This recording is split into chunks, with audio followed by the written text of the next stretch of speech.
নিম্নচাপ রূপে অবস্থান মন্থার দক্ষিণ ছত্তিশগড় ও পার্শ্ববর্তী অংশে অবস্থানরত নিম্নচাপ ক্রমশ এগোচ্ছে উত্তর পশ্চিমে। ভারী থেকে অতি ভারী বৃষ্টির সতর্কতা এবার উত্তরবঙ্গে। শুক্রবার লাল সতর্কতা জারি উত্তরবঙ্গের একাধিক অংশে। উত্তরবঙ্গে ভারী থেকে অতি ভারী বৃষ্টির পূর্বাভাস ইতিমধ্যেই দেওয়া হয়েছে আলিপুর আবহাওয়া দপ্তরের তরফ থেকে। নিম্নচাপ রূপে অবস্থান মন্থার দক্ষিণ ছত্তিশগড় ও পার্শ্ববর্তী অংশে অবস্থানরত নিম্নচাপ ক্রমশ এগোচ্ছে উত্তর পশ্চিমে।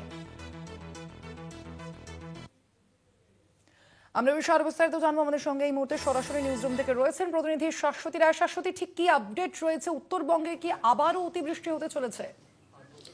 একেবারে শক্তি হারিয়ে তীব্র ঘূর্ণিঝড় মান্থা ইতিমধ্যেই ডিপ্রেশন বা নিম্নচাপ রূপে অবস্থান করছে এবং দক্ষিণ ছত্তিশগড় এবং তার পার্শ্ববর্তী অংশের ওপর এই নিম্নচাপের অবস্থান এবং এটি ক্রমাগত উত্তর থেকে উত্তর পশ্চিম দিকে অগ্রসর হচ্ছে। তাই এবার বিশেষ সতর্কতা জারি করা হচ্ছে উত্তরবঙ্গের ক্ষেত্রে, কারণ উত্তরবঙ্গের উপরের দিকে জেলাগুলিতে আজকে এবং আগামীকাল ভারী থেকে অতি ভারী বৃষ্টির সতর্কতা জারি।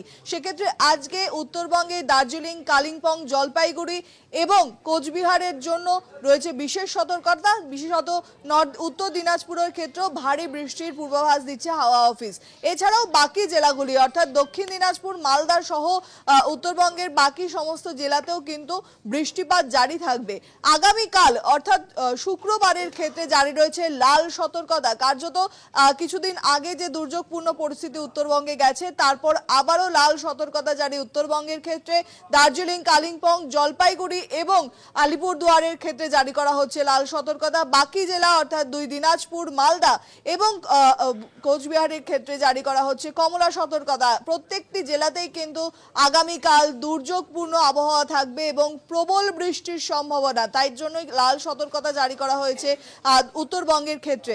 এই যে নিম্নচাপ, তার অবস্থান ক্রমাগত যেহেতু উত্তর উত্তর পশ্চিম দিকে অগ্রসর হচ্ছে, তাই ধীরে ধীরে দক্ষিণবঙ্গ থেকে দুর্যোগপূর্ণ পরিস্থিতি তৈরি হবে উত্তরবঙ্গের ক্ষেত্রে। তবে আজকেও বিক্ষিপ্তভাবে দক্ষিণবঙ্গের প্রায় সর্বত্র প্রত্যেকটি জেলাতেই বৃষ্টিপাত জারি থাকবে। বিক্ষিপ্তভাবে হালকা থেকে মাঝারি বৃষ্টি, কোথাও কোথাও কয়েক ফসলা ভারী বৃষ্টিরও পূর্বাভাস রয়েছে।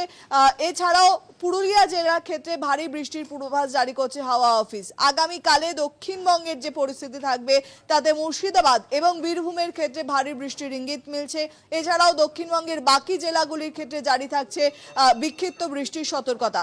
এই বৃষ্টিপাত চলবে আগামী 2 তারিখ পর্যন্ত এবং তারপর থেকে আবারও রোদ ঝলমলে হাওয়ার অবস্থান হবে এবং সেখান থেকে মনে করা হচ্ছে যে এই দুর্যোগের মেঘ কেটে গেলে আবারও উত্তরে হাওয়ার প্রভাব বাড়তে পারে এবং শীতের যে আমেজ তা ধীরে ধীরে নামতে পারে বঙ্গের উপর। তাই উত্তরবঙ্গের যে দুর্যোগের আবহাওয়া ইতিমধ্যেই তৈরি হয়েছে তা কিন্তু আগামীকাল আরও সুস্পষ্ট হবে, কারণ এই নিম্নচাপের প্রভাব আগামীকাল উত্তরবঙ্গের উপর সব থেকে বেশি পড়তে চলেছে। বিশেষত উপরের জেলাগুলির ক্ষেত্রে বিশেষ সতর্কতা জানানো হচ্ছে হাওয়া অফিসের তরফ থেকে। স্বর্ণালী, ধন্যবাদ শাশ্বতী।